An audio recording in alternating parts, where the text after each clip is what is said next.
too much cotton on, they fall apart right away.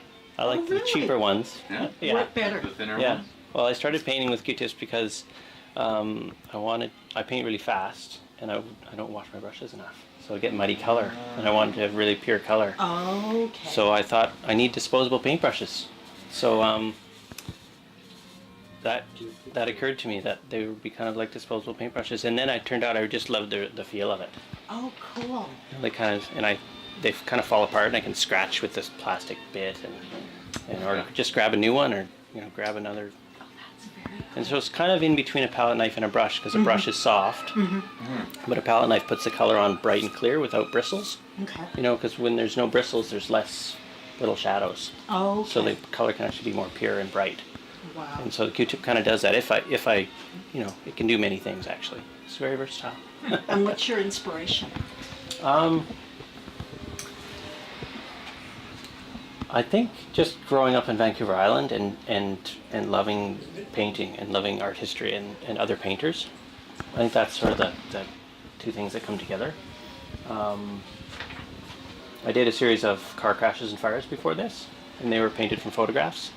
And I wanted to still get that kind of mysterious life and death kind of feeling out of things, but without the explicit crash or. Okay. I've got some photos of the old ones, and they were also. I also painted. Sorry, it's not working, but I also they were painted from photographs before, and years ago I painted abstract painting for a little while, and I loved the freedom of it, kind of like abstract expressionism. So these to me are kind of like abstract expressionism, in the sense that I just start somewhere and just let it go. They totally grow out of themselves. There's no planning ahead. And yet, there's also, I think, some kind of regionalism, landscape painting in them. Yeah. So they're really of Vancouver Island to me, just because that's where I've grown up, and I love it here, and I love the wild kind of, lots of organic. And then when you paint, do you do a lot of movement in your body, or you just kind of go with? I don't know. Yeah. You get your camera over here and secretly tape me. I don't know. Actually, I think I do. Yeah. Sometimes, like in the 'Cause summer, I see I've got. movement. Yeah. Well, definitely my arms going, and But and you don't use your whole body. I into it probably either? do, Yeah. but I don't consciously do it. Okay. But yeah, they're very. I mean, the best ones come together in one session, like they're done in one When you say long one day, section, okay, one day. like in a day. Wow. So there's usually be one. there's usually more. See, this one you actually see that I've scraped some away and gone back at it. So when I say one session, maybe none of them are actually done in one session, but Within a real short period. yeah, or one session and then another full session. There's something about that. Yeah. Going just dabbling in again doesn't work for me. Okay. I need to kind of really dive in, and then hopefully I can dive in again and not wreck it, because it's, like I say, they're not planned ahead. They don't This get. album there, there's something striking about it for me. Thanks. These ones are just out of my hand, as I like to say. Yeah. Yeah, I've never. Well, actually, I did try a couple times. I thought I should try and do a landscape from a photograph, and I just never. It doesn't have the same feeling. It doesn't have the immediate. Some of the same feeling of the paint.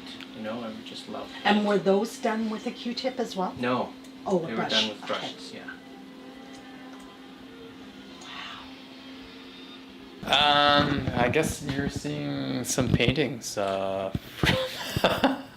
lack of a better way to put it. And it's kind of the time frame is not necessarily recent, and it's kind of scattered from about 2006 up to recent.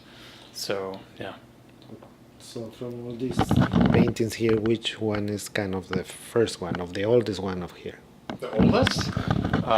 This one here, refer to her as Pennies. She would be the oldest. What can you say? Can you say something about that painting? Yeah, what yeah, inspired you to? For sure. I kind of always pick up characters that I see on the street or what have you. This woman was in Montreal around the time of the Twin Towers. I did the drawing later. And then I did the painting much later, and incorporated some collage, taking imagery from plane manuals and safety kind of measures and that kind of thing. So yeah. Yeah. So you like to do kind of collage all the time, or Not all mixed the time. media? I think I like the drawing aspect of artwork, and I kind of navigate, I guess, painting and drawing, and sometimes collage is the only way to do it. And this was made at a time when I was leaving kind of abstraction and kind of non-figurative work behind and moving into figurative work.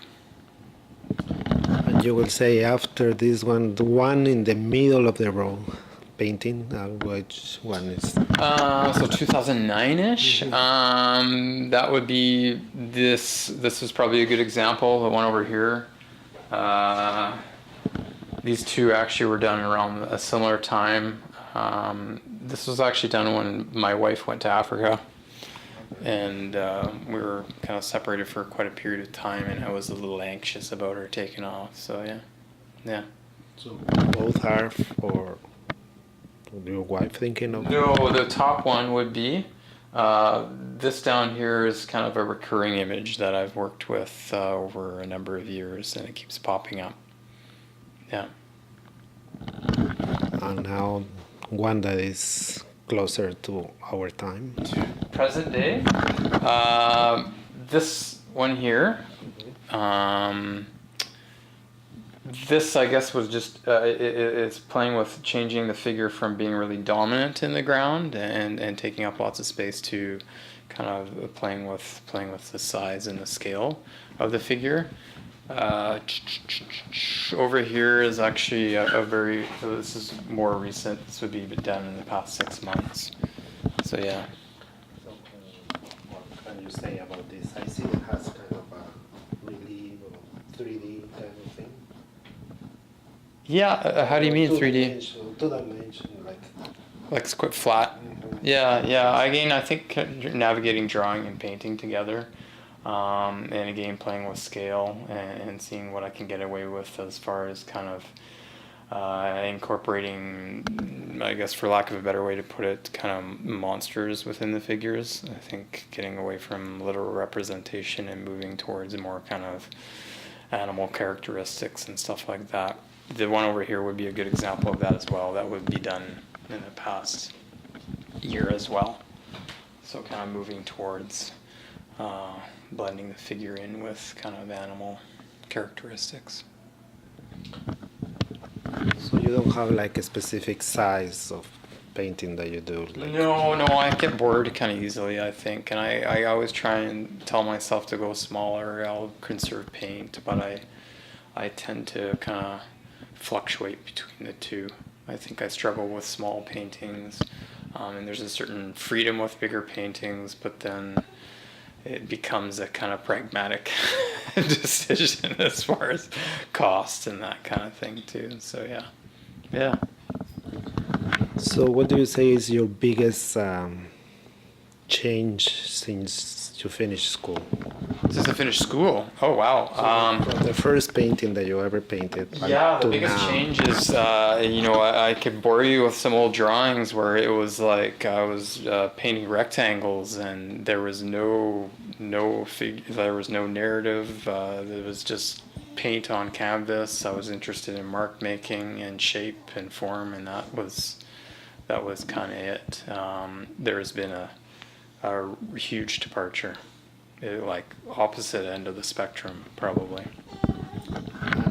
All this had happened without you taking any other courses or any classes? No, I think what was the catalyst is I finished school, and I was in an environment where the school of thought was that kind of formative color field painting, that kind of stuff. I moved to Montreal, and I think being away from a prairie city and going to a city that, there was more density of people, and I think that was just kind of a catalyst to be like, yeah, this is a lot more interesting for me. So yeah. These paintings here particularly are based on the one photograph over there.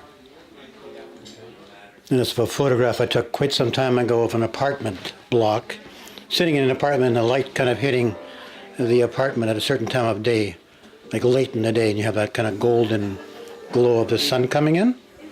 And I always liked to photograph, and I wanted to see what I could do that in painting. So these particular paintings here are having to do with light. The orange represents the light coming in through a window, but it also represents perhaps shadow painting and maybe theater. Kind of has a bit of a feeling of puppet theater. So that's kind of the result that I find kind of nice. So really, that's just one group of painting, and that's very focused on that, and that's that. I'm not going to do any more of these. There's just kind of one thing that, yeah. And the ones behind you there? The Ones behind you. I'm madly off in all directions, really. I experiment with different kinds of work, but I would say that these are still dealing with very flat space and also that kind of shadow effect. The ones behind you. Well, the drawing, yeah, they were done a couple of years ago, Yeah. and I kind of put them aside for now. But I think I will probably do more of those. But right now I wanted to explore painting a bit more. Yeah, so I still am attached to them, and I still like them, and I still think I can do more with that, you know. I might try to see transfer some of those into a painting style, but I'm not quite sure how I'm going to do that. So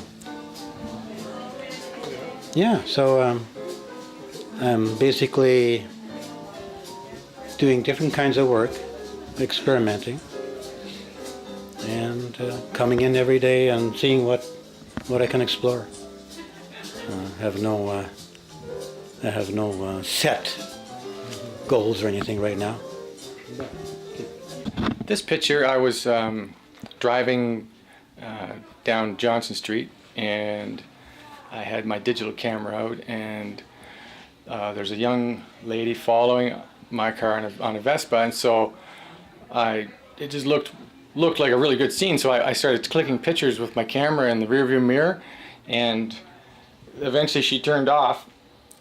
She didn't look like that because this never got finished. This is sort of somebody just came in and said that looked like a guy with a mustache driving his Vespa in Italy. Anyways, it was a girl. She had a pink helmet and she was following along. But I was just trying to do something painty, kind of let the paint be a little wilder instead of what do you call it? Instead of developing it too much. I tend to develop a lot of the pictures and make it representational, but I was just trying to make this one really colorful. So she worked out really good, and maybe I'll get back to just carefully finishing her off so that she's beautiful once again. And that's it. That's how that picture went. It's an oil painting. I see you like to paint big too. Yeah, a couple of big So pictures. to have a little bit of can tell us of your experience painting huge paintings. They take long. It ends up being, this particular one is it's to do with shipping in Victoria and the Point Hope shipyard, and what's been going on there since, I guess, around 1873. That's when the first shipyard was happening in Victoria. So this is more historical, and we wanted to tell a story of what's been going on in Victoria's working harbor since the beginning of the town. So there was a lot of research and a lot of looking at archival photographs, and what we tried to work out with the idea was to get everybody, including people from the present day shipyard, all together on one day, maybe at one moment in the morning. I've sort of geared it. It's like the sun has come up and it's early morning, the day's just getting started. And so that was the challenge, and so that's what I had to figure out bit by bit. Some of the boats are historical boats that actually were worked on at Point Hope. The Maybelle was a sealing schooner. This fella here was a rum runner called the Skewgate. I think that's how you pronounce it. There's a few stern wheelers, and they're building a schooner in the foreground. This is a famous boat. the Beaver. That's that was it's a schooner type of boat, but it was a side wheeler, steam powered, and it had a long history since the fort days, you know, all the way until 1880 something. One time it was actually damaged because it collided with a boat out on the Strait of Juan de Fuca. So I was, and it actually got repaired at Hope Point, the shipyard that was there at that time period. And so I sort of did my version of the hull being repaired, because that actually happened, and it was hit somewhere, I think, near the back. So, you know, it's me taking a bit of a license, but that sort of a thing did happen. And that pilot boat at the bottom was called the Pacific Pathfinder. It was actually built at Point Hope Shipyard in the big dry shed in, I forget what year, the 1980s maybe. I got my dates all mixed up because I had so many ships that I looked up to find out, and I don't have them all memorized. But it was summer back there. The guys that work there know when it was. So that's sort of what what this painting was about. So it's more as a story, and to really tell a bit of history about Victoria. What can you tell us about this work? This is a 8 by 4 foot panel that I'm working on it's a commission piece for a couple here in Victoria. The design is a raven and a frog, which is very specific to the couple. She connects to the raven, he connects to the frog. So it's a personal commission for their home. It's going to be a door that slides. And they wanted to have a piece of them, their story, connected within their home. So it's very specific. It's pretty much, you know, yeah. What type of wood is there? Red cedar. Yeah. Yeah. You created the design by... Yeah. Drew the design. I mean, it's all about balancing it out and stuff. I mean, I redrew it a few times to kind of make sure that it felt right. And yeah, I mean, the finished product is what it is. I mean, the raven's arch with his head kind of looking down, because I wanted to maximize the space, and then the frog fit perfectly on the top of the head. I had ideas of the raven on the belly, kind of embracing it, but it was stretching the raven design out where it wasn't looking as natural anymore. I was losing the flow of everything, so I kind of had to rearrange until I got it right. Yeah.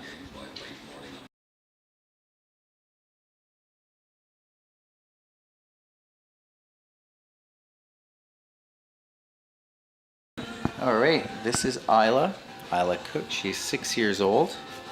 Isla is my daughter. Today is a Pro D day, so she came and worked with Daddy today and managed to paint 5 beautiful pieces, right? Do you want to talk about your pieces? No? You want me to? All right. So the first one is a sun. Yes, and it's Northwest Coast inspired. Is it First Nation style? Isla calls it potlatch style. Right? And then the second one is the universe, right? Yeah, the moon, the Milky Way, Earth, shooting star? Meteor, okay. A rocket, stars, great. And this one is titled Monkey Business. And I think it's self-explanatory, right? It's a monkey? Yeah. Yeah. And is it smiling? Is that the big... Yeah? Oh, great. And the last one is a flower. Very beautiful. Do you want to talk about that one? No? Okay. Did you pick the colors yourself? Yeah. Yeah. Is there any reason you like those colors? No? You just like them? All right. Perfect. Say thank you. Well, my work originates in the subconscious. And I start with a blank page on purpose. I don't plan things out. I find if I do, I kill the work right off the beginning. So I start and I draw in my subconscious. Things emerge. There's sort of two areas of work. One is kind of a psychological space in which I'm concerned with the boundaries and definitions between the figure and the ground and self and other. And then there's another direction I go, which is more of an external space reference, and right now it's moving toward landscape and Fire Up the Rocky, which is a forest fire that I experienced when I lived in Jasper. And that's where the work is going. Unbidden by me, it's going there of its own accord. So that's what you'll start seeing is trees and fire and things emerging in the work. And then it's starting to show over here as Fire Up the Rocky, and that piece there is Fire Up the Rocky as well. So that's where it goes. I was a park naturalist for 30 years. So my relationship with nature and the outdoors is a big part of where the art comes from as well.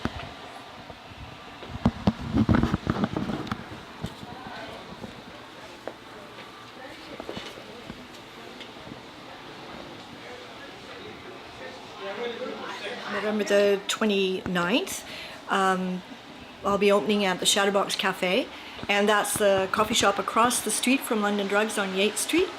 And they very kindly offered me a show, and that work will be mostly the circle and the relationships between the circle and its space. And some of these pieces will be in it, but mostly it's the deep psychological space and working with that circle in context. And I've done that for years and years and years. So it's a body of work that has a long historical thread back, and that'll be up for the month of December in the Shadowbox Cafe.